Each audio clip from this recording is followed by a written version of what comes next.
quarta-feira, 1º de agosto. Um tipo diferente de Messias. Depois que os discípulos retornaram de sua missão, foram com Jesus descansar em uma área remota a leste do Mar da Galileia. Mas uma multidão havia chegado no local antes deles. Eles eram como ovelhas sem pastor. Então, Jesus os ensinou durante o dia. À tarde, os discípulos recomendaram que a multidão fosse mandada embora para procurar comida. Mas Jesus lhes disse para alimentar a multidão. O diálogo que se segue em Marcos, capítulo 6, versos 35 a 38, ilustra que os discípulos estavam pensando em termos humanos sobre como resolver problemas. No entanto, Jesus resolveu o problema alimentando a multidão de modo miraculoso, com apenas 5 pães e 2 peixes. Então, como Jesus conseguiu lidar com esses diferentes problemas messiânicos? Então, Jesus era um Deus encarnado. Então, as necessidades humanas são várias. Nós temos necessidade de roupa, de abrigo, de comida, de alimento, né? Enfim, são várias. E nesse episódio dessa história, nós vemos que com 5 pães e 2 peixes, Jesus alimentou aquela gente. Então, essas histórias se encaixam no conceito popular sobre o Messias na época de Jesus. Por quê? O povo padecia de fome, eles tinham altos impostos, o governo cobrava deles muitas coisas, então eles eram pobres e para eles faltava muita coisa. E eles tinham a esperança de que o Messias, que era o prometido,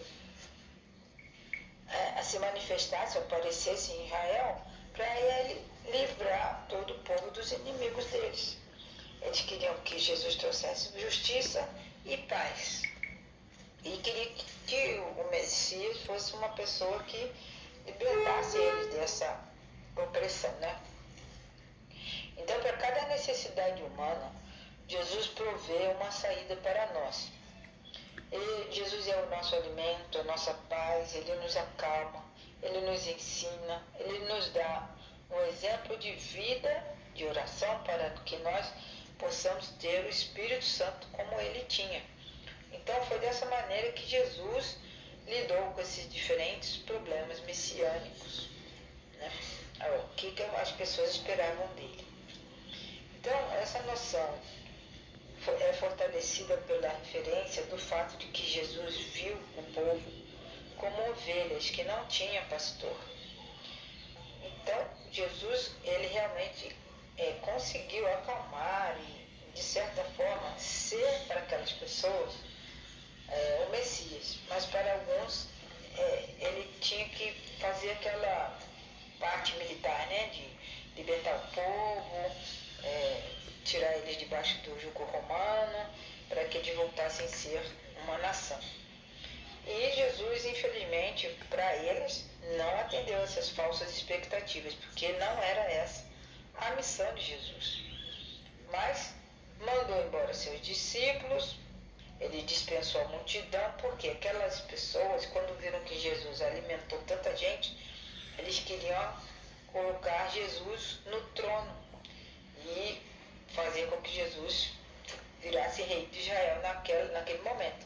Só que Jesus dispensou todo mundo e foi para uma montanha a fim de orar, algo diferente do que as pessoas esperavam. Então eles queriam que Jesus assumisse o trono de Davi e reinasse em Israel. Mas não foi para isso que Jesus veio a esse mundo. Em lugar do entendimento popular do Messias como um rei libertador de Israel, Jesus veio foi para libertar as pessoas da escravidão do pecado. Ao andar sobre as águas, Jesus mostrou aos discípulos que é, de fato, o Senhor da natureza. Mas Jesus não veio para governar, não naquela vez. Ao contrário, Jesus veio para dar vida em resgate por muitos. Então nós temos que conhecer Jesus, devemos evitar equívocos, coisas erradas, pensamentos errados a respeito de quem é Jesus, porque se nós tivermos falsas esperanças, nós teremos grandes decepções. O que nós precisamos entender é quem é realmente Jesus para nós, na nossa vida, e o que Ele espera de nós. Nós temos que reconhecer Jesus, realizar a sua vontade e não ficarmos surpresos, nem chateados, né?